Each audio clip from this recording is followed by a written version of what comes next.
অনেক বছর পরে আফটার স্যাটারডে আফটারনুন অনেক বছর পরে সরারের একটা সিনেমা আসছে, ছবিয়াল থেকে একটা সিনেমা রিলিজ পেয়েছে এবং দর্শকরা পছন্দ অ্যাপ্রিসিয়েট করছে এবং প্রত্যেকটা মানুষের প্রত্যেকটা স্টুডেন্টের এটা দেখা উচিত। সো এরকম একটা যে নিয়ে আসতে পারছি বা উনি যে বানাতে পেরেছেন, রিলিজ দিতে পেরেছেন, সিনেমাটা দেখতে হবে। আর কেমন হয়েছে সেটা দর্শকরা এখন পর্যন্ত বলছে ভালো হয়েছে, ডায়লগগুলো রিপিট করছে। জানতে চাই 420 যেটা ছিল সেটাতে আপনি অভিনয় করেছিলেন, আর এটাতে প্রথম প্রযোজক হিসেবে আত্মপ্রকাশ করলেন। এটাতে যদিও অভিনয় করেননি, এই পলিটিক্যাল স্যাটায়ারটা কিভাবে নিবে দর্শকের মধ্যে?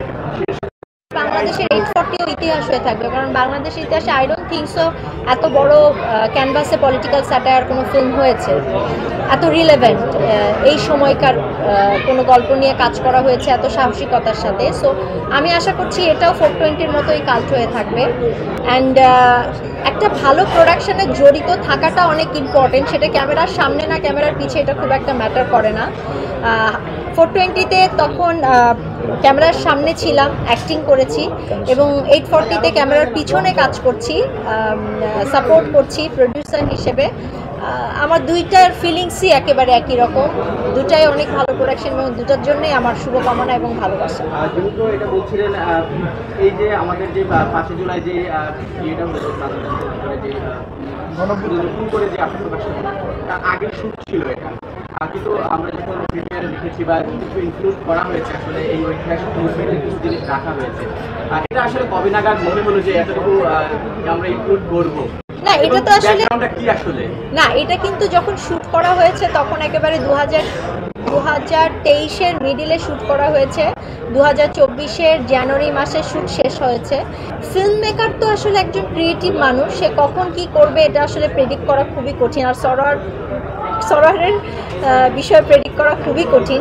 95% সিনেমাটা আসলে বানানো হয়েছে 2023-এ, আগেই বানানো হয়েছে, বাকি কিছু ইনক্লুড করা হয়েছে এখন। তো ফিল্মের খাতিরে বা দর্শক রিশুট করতেই হতে পারে, এটা খুব একটা বিগ ডিল না, সবাই এটা করে, but most of the film shoot হয়েছে এমন 2023-এর নভেম্বরের দিকে। আপনার পাশে যিনি বসে আছেন তার অভিনয় আমরা যত দেখছি ততই মুগ্ধ হচ্ছি, এবং গতকালকেও মুগ্ধ হয়েছি। আসলে একজন প্রডিউসার হিসেবে আপনার কাছে জানতে চাইবো, তাকে আসলে কিভাবে বিশ্লেষণ করবেন, বা এই যে ক্যারেক্টারটা সে রোলটা প্লে করলো কতটুকু আসলে দর্শকের মূল কারণ?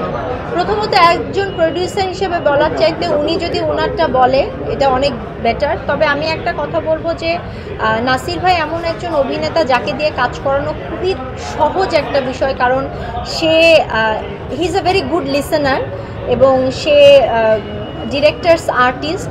সরার যেভাবে তাকে ব্রিফ করেছে, যা তার কাছ থেকে এক্সপেক্ট করেছে সে সেটাই দিয়েছে, এবং প্রচণ্ড পরিমাণের ভালো হিউম্যান বিং এবং কোঅপারেটিভ হিউম্যান বিং। আর সেই চরিত্রটা কিভাবে ধাপন করেছে সেটা আসলে নাসির ভাই খুব ভালোই বলতে। নাসির ভাইয়ের কাছে যাওয়ার আগে আপনার কাছে সর্বশেষ জানতে চাইবো, একজন দর্শক হিসেবে তার অভিনয়টাকে কিভাবে দেখেছেন এবং কতটুকু মুগ্ধ হয়েছেন?